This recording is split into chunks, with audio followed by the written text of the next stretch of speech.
C-A-M-B-F-I-R-E-S-O-N-G song. C-A-M-B-F-I-R-E-S-O-N-G song. And if you don't think that we can sing it faster, then you're wrong. But it'll help if you just sing along. Welcome everyone to this week's episode of Unrooted Women's Soccer Edition. And my guest for this week's show is none other than freshman defender on the women's soccer team, Mercedes Beckham. Mercedes, thanks so much for joining me on the show. Thanks for having me. You're very welcome. Let's start by getting to know you a little bit better. You're from Oceanside, California, SoCal, and it is literally on the ocean side. Yeah. I wonder how they came up with that name.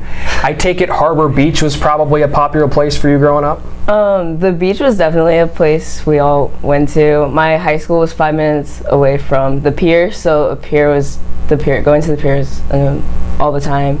And it's the longest wooden pier on the West Coast, if anyone wanted to know. And I ended up graduating. Oceanside High School's graduation was at the amphitheater, which is on the beach, right next to the pier. So, what was that like? That's got to be picturesque. Yeah, it's great pictures. I loved it. I think I might be the last class that gets to graduate on the beach, but maybe not. So, what other places did you like to hit up down there in the area? The soccer fields? Well, okay, I guess that's a natural connection since you are here playing soccer. Yes. What else? Recreationally, what'd you do if you weren't going to the beach? What's fun down there? Going to the beach, bonfires, just a lot of beach activities, actually. Going to each other's houses, friends, church. I guess I shouldn't be completely surprised. Yes. Now, tell me about how you learned the game of soccer down there and some of your biggest influences in the sport. So, my sister played soccer, and for some odd reason I said I want to be just like her. So I said from the beginning age of 5 my parents put me in soccer and I never quit. So just my sister is a big influence. My teammates just growing up, because I've been playing club since I was 8 and I never left my club, and I've been playing with the same 2 people until I graduated. They're seniors in high school now, and just Elisa and Steffi have been just great influences on me. How far did your sister go playing soccer?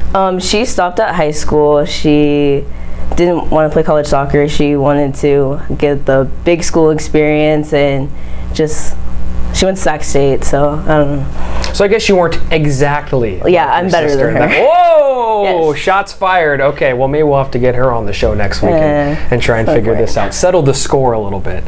So yeah, you're now playing here at Menlo. You're a freshman, and you've been starting as a freshman so far. 6 games under your belt. That has to be a big vote of confidence for you, right?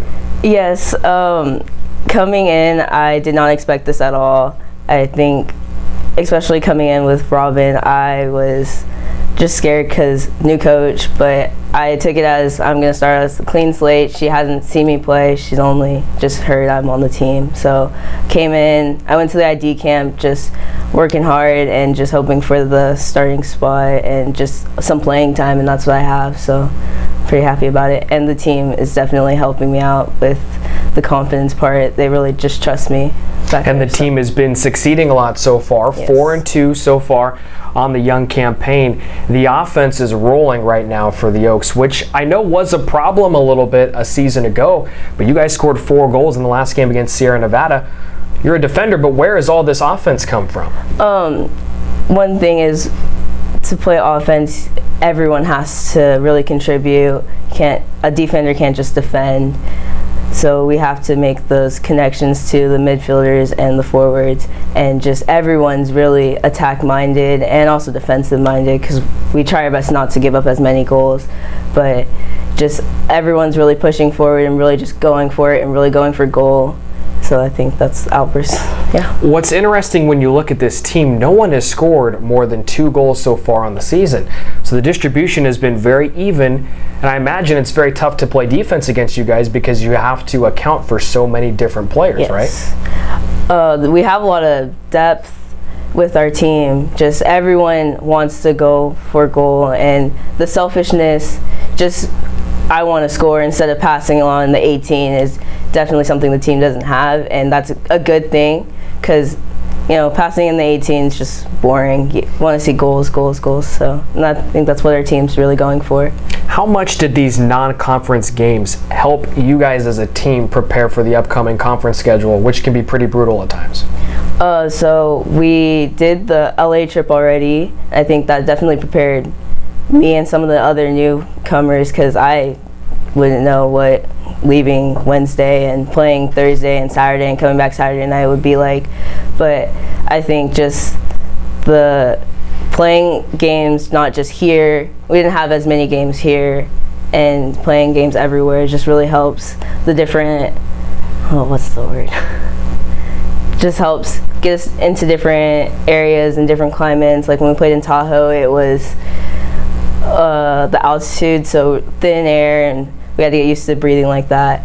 And then playing at Merced, it was pretty hot, so we're just like prepared for anything. Yeah, I was gonna say, you've pretty much seen it all so far this season. The only thing I don't think you've seen yet has been rain. No, not rain. I think rain's coming soon, I'm pretty sure. Don't bring that up, please. Let's hope it doesn't rain. No, yeah, knock on wood. We don't want any rain. No rain. And let's just keep it, how about 70 degrees, partly cloudy? How's that work? That's perfect soccer weather. I do enjoy it. That's perfect for like everything. Yeah. Although maybe since you're from Oceanside, maybe you want it a little bit warmer and sunny, but that's a little different. The sun's always good. Yeah, of course. Now, there's a lot of new faces on this year's team, both sides of the ball, offense and defense. So my question with regards to that, how have you guys been able to come together and mesh well with the older veterans who've been here for a couple of seasons? Well, the older veterans have definitely really tried to include all the newcomers in whatever they do in the group chat. They're like, oh, let's go here together. And it's like, okay, let's go. Someone's like, I'm going to Target. Who wants to come with me? Oh, I don't need anything from Target, but I'll go. So just stuff like that. They're all really nice and just really open. I think this team just has a love for each other, and I think some of the older veterans were saying that they love this new class that came in, and it's weird because like I love them, so I don't know, we just work well together. It's weird. So it's as much to do with being on the field as it is off the field. Yes, to begin to trust someone on the field, you have to trust them off the field too. So yeah. It's a unique way to look at it, but I like that perspective, especially with those all-important Target runs. I know all about those. I'm still making those to this day. Of course, you know, the inner college student in me will never go away. Conference plays up now. The Oaks have a couple of very tough games forthcoming, ranked opponents in the conference. We all know it's tough to win in the GSAC when it comes to women's soccer. What is the strategy for you guys as a team coming forward to take down these top teams? Well, we're not really going to focus on whoever we're playing necessarily. We're going down to LA. Most of the teams are in LA anyways. We're going down to LA. We're going to focus on ourselves and just what we want to do and how we're going to break them down, and how as our back line connects to our midfield line, our forward line, and how Kay is back there talking to us. Just we're going to focus on us and not necessarily worry about them, because if we play our game, someone's going to have to fix something. We want them to try to change their game to play to our game. All right, Mercedes, let's get into the final segment of the show. It's called Brownie Bites. I'm going to ask you 3 random off-the-wall questions. You give me your best answers. Okay. Question number 1. Obvious. Who's the worst surfer on the team? The worst surfer would probably be Allie. She's my roommate, so just some of the roommate things, not everyone sees it, but Allie has pretty off balance. And I've never attempted to surf, but I have plenty of surfer friends, and they all tell me, like, surfing, you need some balance, and Allie definitely doesn't have any of that. You grew up in Oceanside, and you never okay, you might not like it, but you've never even attempted? No. Wow. Oh, that blows my mind. Now, I haven't really truly attempted to surf either, but I know that I'd be horrible at it. I don't think I have that kind of balance I'd be required to ride a wave, but it just blows my mind. You never had the urge to do it? I think I have had the urge to do it, but I never really tried. You were too busy on the field. Yes. That's what it was. Yeah. It takes up a lot of time. Soccer's life. Yes, soccer is life. Question number 2. Which teammate would be most likely to get buried in the sand by other teammates? I have to say Nina, because Nina is just down for everything. She'd be like, oh, if we bury me, can we get a little mermaid tail? And then we can put it on my Snapchat. So that's definitely something Nina would do. But even if no one said, like, oh, we really want to bury someone, she'd be like, fine, you guys can bury me.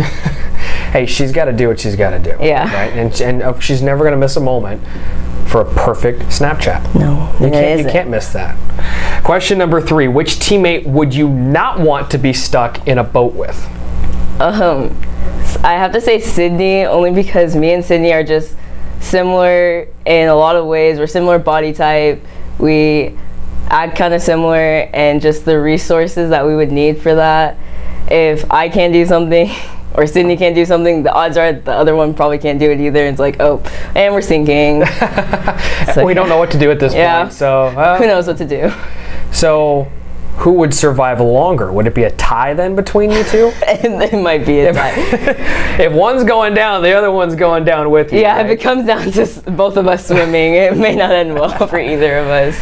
Mercedes, thank you for joining me on the show. I really appreciate it. Thank you for having me. Thanks, Kay, for picking me. Yeah, don't forget that, of course. Yes. Now it's her turn to throw somebody under the bus. But first, we're going to tell you about what's coming up for Menlo College women's soccer. They're on the road and they're in conference play, so it's a very important time of the year for the Oaks. Thursday, a matchup against the 9th-ranked Masters University at 1:30. And Saturday, the 23rd, 6th-ranked team in the nation, Westmont College. So back-to-back ranked opponents for the Oaks, part of a 4-game road trip with 3 top 10 teams on the schedule. The Masters, Westmont, Hope International, and to wrap it all up, Vanguard before the Oaks come home in October, where they'll get to spend most of the month at home. I'm sure you're very glad about that. Yes, being on the road is not fun, but I'm from SoCal, so I am excited that my mom gets to come to a few I was going to say, you'll have a lot of family down there for sure. Yes. No doubt.